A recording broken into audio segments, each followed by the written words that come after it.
There was a recent exchange of words online between you and the former governor of Kaduna State, El-Rufai. You called him you called him out for over some comments he made about the Tinubu presidency, but your response and counterattacks is seen as though the presidency is jittery over the regrouping of some political forces seemingly opposed to the Tinubu administration and are working to displace President Tinubu in 2027. No, who is G3? The political opponent have no direction. There is no organized political party in Nigeria other than APC. I mean, almost all the opposition party, they are trying to find their ways. Like the story of the monkey that I told you. And I don't attack because I see that the disposition of Mr. President is that of reconciliatory.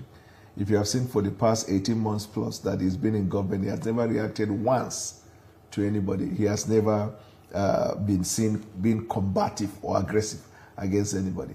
His approach to politics and government, if you have seen virtually 90 to 97% of people around him today, they've all worked against him in the past, inclusive of me. I was with him, then I left him, then I had to come back. That's his disposition. President does not, he doesn't believe in this fight thing. El-Rufai is somebody who, like he told you, he's still in APC. So you talk to him like a brother. But I know he's grandstanding, and he seems to be a bit having some trouble in finding part. Like if you leave a governing party to which you have influence, you have words, and you think that you can undertake a mission, you have to have a place that is working to be able to do that. I mean, almost every other day on Twitter, he will pick up one person. Yesterday, it was the turn of National Security Advisor, and then they took the turn of the incumbent governor and the rest. So I talked to him like a senior brother because I believe that he's still useful in APC, and we don't have to be combative. But in terms of whether he can effect any change in the opposition and the rest, where he doesn't have the capacity to make the president unsettled. So no opposition, is it combined true? Or in their separate bodies, can make the president unsettled. Is it true that the APC is the one sponsoring, the conflict in other opposition parties? No, how? I mean, if you, like the two of you are sitting here, you're carrying out your work. If you get confused because of leadership, how is APC involved in it? Which APC member is in those parties? You see, you have to be sensitive to know when you outlive your usefulness. That is what is happening to PDP. It has outlived its usefulness. It is now a conglomeration and congregation of people who do not have a defined direction, Mr. Bwala, right. That is your opinion, is that not? Because if you say PDP has outlived its usefulness, then let me ask you this. She just rightly said that, is it true that the APC is sponsoring? If I remember, you've not formally defected from the PDP. I left PDP a long time ago. And you have your current minister of the FCT, who is also in PDP and is serving in this. So people are tempted to say, okay, you have these people working in the APC so that you use them as instrument to destabilize. Wike has never been a member of APC. He has said it over and over. He's a member of PDP. He has also said that he has a stake in PDP. He said that he sponsored a lot of activities in PDP and he cannot let his goodwill in PDP just fly away. So he's fighting for his right. He has a fundamental right to fight for his right. And the president is not particularly saying, everybody leave your party because we're in governance. So, and the president cannot stop working with him because he has a problem in his party. The president operates like Abraham Lincoln.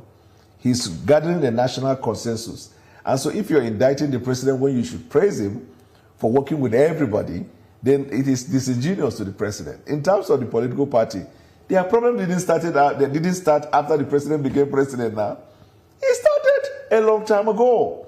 In fact, let me tell you, the coalition they are talking about, they are not even going to run on the platform of PDP.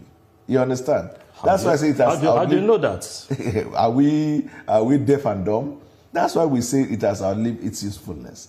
They are coming together, they want to flow, they want to go to a different political party and the rest, but the Nigerian people are not sleeping because the Nigerian people are simply looking at this individual and saying, are you coming as a new phenomenon?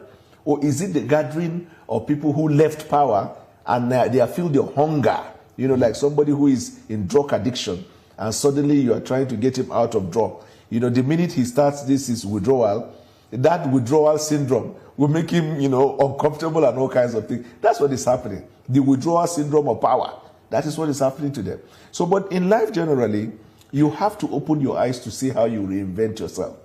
You have to see how you become relevant. And in politics, there will come a time in your life when you know you need to move on. Maybe it is not God's will for you to get this, or it's not God's will for you to get this. But why they will not succeed is because their gathering is not about Nigerians. It's a gathering of people to come back and grab power. It's not a gathering with Nigerian in view. If it is a gathering with Nigerian people in mind, they are supposed to be praising the president on policies that is affecting the change in Nigeria.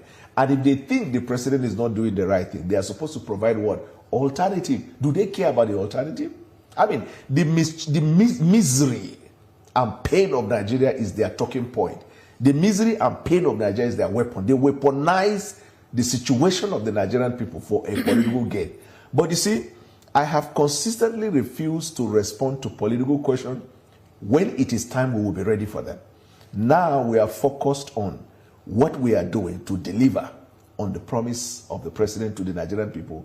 And we are thankful that these things are beginning to show in every facet of our national life. That's our joy at the moment. Well, political watchers predict that the 2027 presidential election will be a challenging one for President Tinubu, potentially even tougher than the 2023 general election. Does President Tinubu still possess that political capital and goodwill to secure majority votes, considering formidable forces like Atiku Abubakar and Peter Obi, who are still highly relevant? So our comfort and stability and relaxation is anchored on those people who will vote. You know, it is not media that will vote, neither is the opposition. Although they will cast their vote, but those who determine who stays in power or who wins power are the Nigerian people. What they are concerned about are the deliverables, the food on the table, right? Education, infrastructure, the future of Nigeria, the future of their children. Whenever they go to bed, whenever they have their dinner before going to bed, that's their concern. When they put the kids to sleep and they go to bed before they finally, shut down, they reflect on the future of their children. All of these, their concerns, are practically being seen in the reform that the president is doing, so that you will not have to worry about the future of your child. If your child is given to education, there will be access. He doesn't have to be the child of a rich. He doesn't have to be that. Take, for example, this is me sitting, I'm a special advisor to the president. Tell me which regime that would have provided me, a minority from the north, that opportunity. Well, how soon would this translate to the common man on the street? Has already because a lot of people are in hunger. A lot of people are yet to feel the impact of these reforms. How long do they have to wait before they begin to see, the benefits of this reform? Yeah, that's the rhetoric of the opposition. How long will it take? How long will it take? They are so blinded that it has started that they don't know. It's like a rapture. Not all Nigerians are the opposition. They are Nigerians with genuine concerns. I get your point. I'm saying you have echoed the sentiment of Nigerians, not you. But I'm saying that those who weaponize that catchphrase are the opposition. Do you know why I said that? So the NEL fund, is it affecting members of APC? Do you know how many hundreds of thousands of students that have been affected? How do you look at that and say, when is it going to matter? It has already started materializing. Look at agriculture, for example, and look at the revolutionary changes in different parts of Nigeria. When you go to the farm and you plant a seed, do you harvest it the next morning? You don't harvest it the next morning. But I can guarantee you one thing. When you come back the next day, you will see that there is a progressive growth. You come back 1 week later, you see there is you cannot say that this progressive growth, before it comes to maturation, where you harvest, that are not relevant. They are most relevant in determining the progress of agricultural farming. No, 2027 is just around the corner. Now, you said it is the people that matters, not the various voices. Not the noisemakers. Yeah, you call them noisemakers. Yes. El-Rufai is in the APC. In the 2023 election, you know the role he played in ensuring that power returned to the South. Now, if such a man is raising concern, do you just wish him aside? No, he should give you concern because he's not in the opposition. He's in your party. Yes. So what I'm asking is, ahead of 2027, are there other steps you're planning to take to take so that your party will come out stronger in that election? Our party is strong. So you isolate El-Rufai. There's this thing they could say perspective. Look at context, right? There has to be a context in every situation. The question you referred to when you started said, I asked him, I said, my elder brother, would you have expressed this same opinion if you were in the cabinet? You know he will not. Because it happened before Jonathan, when he was running against Jonathan, in the sense of we were coming together as opposition. Everything Jonathan did, he criticized. When Buhari came to power, everything Buhari did was perfect. Some of these things that he's criticizing, it was okay because he was in government. So are you speaking that way because you are in the cabinet? No. Or you are in the So 10 months before I was appointed, from January 10 of last year, when I met the president, and I made a decision to support him, for 10 months vigorously, I have been advocating for the president. I wasn't looking at appointment. Appointment is an official tag. But this thing I'm doing, I was doing it in an official capacity. But let me tell you something about my elder brother El-Rufai, and talking about whether we should be worried. You see, there's a dynamic around El-Rufai. El-Rufai needed a solid, revolutionary person to thrive. On his own, El-Rufai may not win Senate. You know he won governorship. Really? Yes, he won governorship because of the Buhari factor. And he got re-elected because of the Buhari factor. If you leave him now to go and run for Senate in Kaduna, he will not win. Then, secondly, you have to understand life. So when you overestimate yourself, you will overshoot. That's the problem about life. You tend to think, when you talk about he participated and then we give him the credit, you were part of the people that brought the government to power. It's not an isolated event. There are plenty of people. He was an incumbent governor. Among other governors, they came together. And he was a key voice. No, so, okay, just because I come to the TV, I speak for the president, does not mean I'm more key than the president. I'm a spokesman to the president. I'm a servant to the president. But he has said, go and speak on my policy. So we don't be carried away into thinking because somebody is speaking for a group, therefore he is the most relevant. You also have to look at his political interests, because politics is about interest.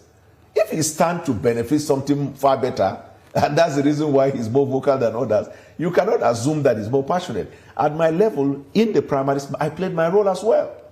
Because we were all over, even when I was blacklisted by TV, I ran to TikTok. That's one good thing about democratization of media. As we did now, if you say, you know, go bring me again, as I leave this place, the crowd will move to wherever I'm present. I'm on Twitter, on Facebook. That's democratization. The TV that blacklisted me were supporting Oshibanjo. We continue supporting Asiwaju because we believe the only person at the time that could challenge Atiku was Asiwaju Bola Ahmed Tinubu. So do I now say I'm the only person? Everybody came together and played their beat. When you overestimate yourself, you tend to think you are the magic wand that created that situation. El-Rufai still has the opportunity to come back home because we believe he's useful. But if just because we are saying come back home and come back to your house, you tend to think as if it is an expression of jittery, El-Rufai is inconsequential as far as the future of our party and our politics is concerned. Well, I would like to discuss